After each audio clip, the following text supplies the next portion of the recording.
Ay, ang dami nangyari mga nakaraan ko. Wala nang kasabit. Naalala mo yung nakaraan sa girlfriend ko? Nung ano, nakaraan buwan. Wala na kami. Sabi niya, pero may problema. Kahit parang siya naman yung nagsimula. Nga pala, pre. May kaibahan ka ba? Paano siya ba na? Sige na. Hey, yung sinasabi mo, mukha lang pala.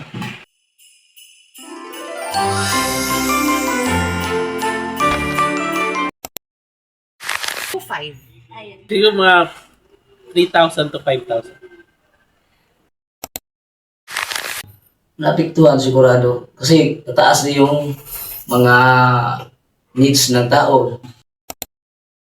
Yung nagsasabi na sapat na 500, gago yan. Hindi nakakuha ng pamalingki yan, nakatry ng pamalingki. Para sa akin, sa panahon ngayon, hindi siya kasya.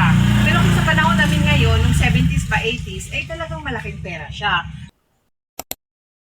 Buena, kalimitan may ham. Tapos barbecue, okay, mga liempo, which is normal yon. Kahit walang kanin, basta mayroon yung mga ulam na yun. So magkano naman ngayon ang farming pabor? So talagang very, very talaga maliit siya na amount doon sa nachipan. Sa amin kasi kanin, ulam, pasta, saka mga cakes ganun. Oo, nagpapalit.